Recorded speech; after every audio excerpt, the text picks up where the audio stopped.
And this is what the Brussels EU is trying to protect. Last year, total sales of pharmaceutical drugs in the EU were valued at $253 billion. That's US dollars. Globally, last year, drug sales were worth $875 billion.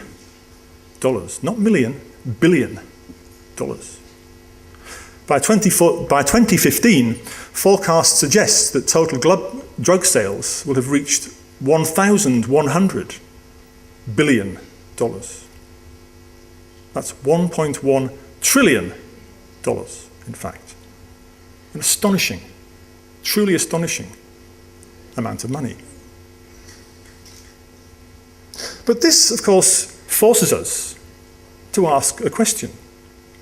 Because all over Europe, there are charities, medical charities, collecting money in aid of research into drugs for treating all types of diseases.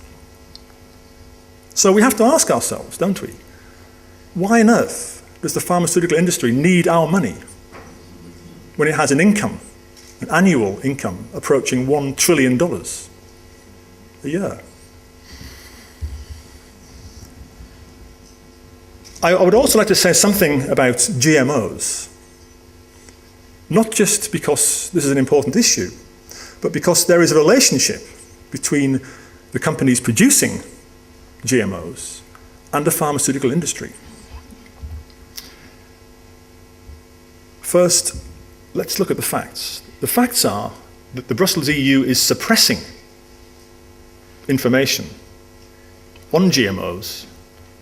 It is trying to prevent the release of information that shows the dangers of altering the genetic structures of the elements contained in our food in this way. A few years ago, a group in the United Kingdom, Wales, one of the constituent countries in the UK, uncovered an attempt by UK and Brussels EU officials which had apparently enabled a highly damaging study on GM maize produced by Monsanto to be covered up. The scientists who had seen the study were told not to talk about it. The study showed that this form of maize produced by Monsanto was dangerous to health. And that a major cover-up, in fact, was underway to protect Monsanto and the regulatory authorities who had said it was safe in the first place. But of course, despite these concerns, this variety of maize remains available for use, remains authorized for use throughout the Brussels EU. But there's more, because the plan of the Brussels EU, the intention of the Brussels EU, despite knowing that we don't want to consume these foods, is actually to boost production of them. Documents obtained by a British newspaper a couple of years ago show that European leaders want agricultural representatives and industry, which means Monsanto and their friends, to be more vocal, to be more outspoken, to counteract what they called the vested interests, get this, of environmentalists. In the real world, the vested interests are the companies like Monsanto, who stand to make billions of euros from these substances. You and I, if you like, the environmentalists, those people who are concerned for our health and the health of our families and the welfare of the environment, our views are categorized by the Brussels EU as vested interests. The complete reverse of reality, in fact.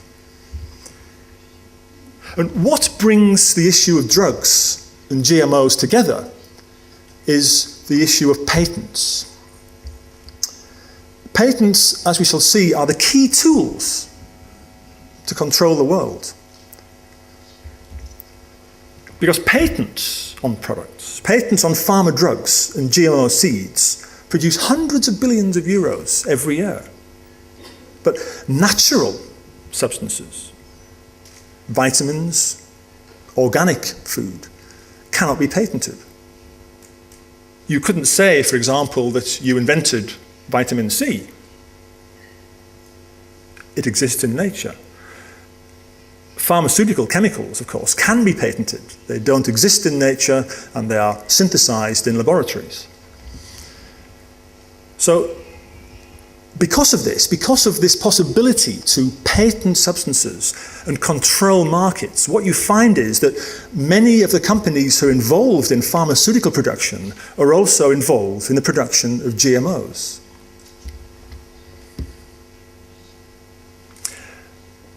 But let's not allow ourselves to think that this is simply a European problem, because it isn't. In fact, it's a global problem. The goal of the EU is to export its undemocratic model for government to the rest of the world. Already, around the world, there are several examples of EU-like governmental structures springing up. In Southeast Asia, we have the ASEAN, which is the Association of Southeast Asian Nations. In Africa, we have the African Union. There are two EU-like bodies in South America, and so on. So, with this in mind, I think this is a good moment to look at the origins of the Brussels EU. Let's take a look at where it is that this structure came from. To do this, we have to go back in history about 60 years. And at this point, the Second World War was 2 years old.